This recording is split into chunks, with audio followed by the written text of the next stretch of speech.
I wondered if I might say a word, actually, to Michael, to follow up a little bit on what he had said earlier about his fear that we're going to have words, which is this. I really want to thank Michael, because I've not made this easy for him along the way.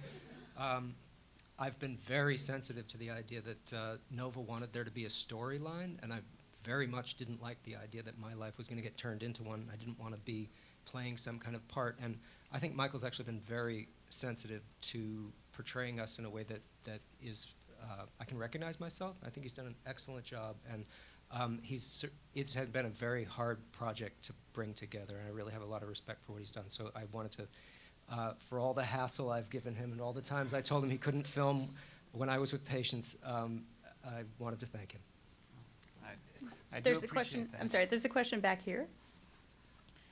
Hi, I think this documentary or this series is stunning for a very simple reason, and that is that, you know, I'm an average person. I go to see my primary care physician, and I have a few specialists, and I have a few degrees of my own, and I think I've worked hard in my life. And then I see this, and I think to myself that the American public has absolutely no concept of what it takes to become a doctor. And the interaction is diminished in some ways to the visit or the insurance payment or the premium. And we really have to elevate the conversation, I think, in some level from the standpoint of respect to really make change in the system. Because, you know, we talk a lot about healthcare finance, you know, and all of that. It's not, it is about so much more than the numbers, despite the fact that the numbers are an important part of the conversation. And I think this, you know, just this glimpse that I have gotten from seeing this piece inspires me to understand that in a whole different way. And so I, you know, applaud everybody whose effort went into this, because you know, I just never knew I was quite so clueless. I don't think of myself as clueless, and so I guess thank you. It's not really a question in that. Great. Just a validation. David, you've got a question? Yeah, you just triggered a thought, which was we've been talking about what it takes to become a doctor. I'm wondering, for all of us, given all you've been through, what does it take for us to be good patients and to have relationships with you that make for good health? We may have different ideas about this. I'll be interested to hear Jane's thoughts. I think it's one thing that's changed a lot in the time that I've been a doctor is the web. I really am glad that patients talk a lot to each other nowadays, and if you've got something that you're seeking a doctor's help with, it's much more possible, at least it seems to me that it is. I was a lot younger back before the web. But it seems to me that people are talking to each other, and there's a lot of consumer education by and for other consumers, and I think that's really helpful. It keeps us getting asked very smart questions, so question.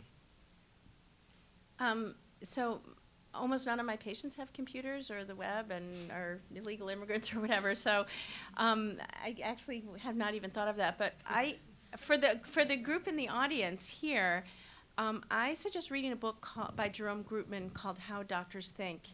And I read that book and I was like, this is exactly it. And I think he has really captured very, very nicely that. And I, you know, would put a challenge to people to kind of read that and get that same message in other digestible forms that people can have. And really understanding that your doctor's a human and that, you know, where they're coming from, like maybe they lost a patient with something because they underdiagnosed and now they're like super hyper about getting all sorts of tests. Like they may not, you know, and here's the psychiatrist next to me, but they may not have conscious feelings why they may make certain choices, and that it's your sort of job as the patient to sort of really question and really advocate for yourselves. But I think reading that book is really helpful. Have you guys read it?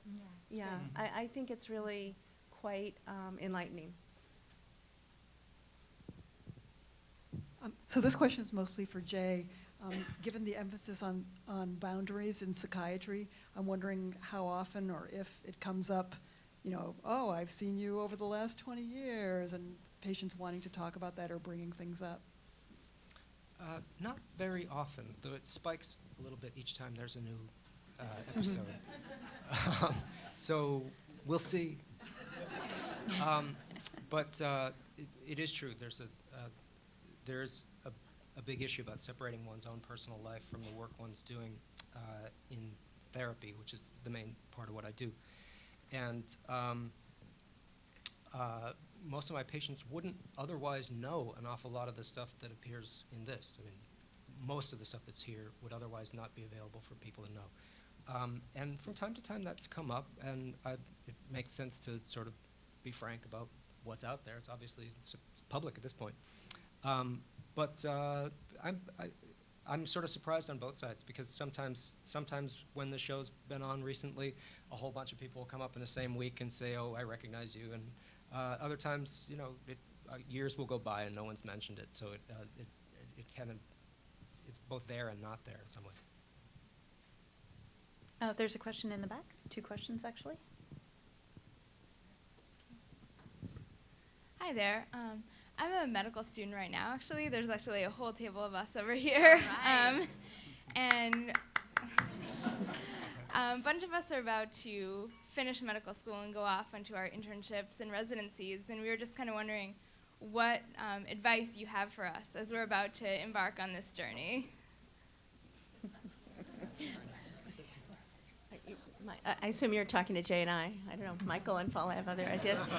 Explain So careers in when I was a journalism. 4th-year medical student, I took a trip with a neurology resident who I had met on my rotation. We went to the Grand Canyon and Santa Fe and, in the Southwest. And I remember she said to me at the time, remember this moment and hold on to it. And when the times are really dark, just remember how beautiful it was here.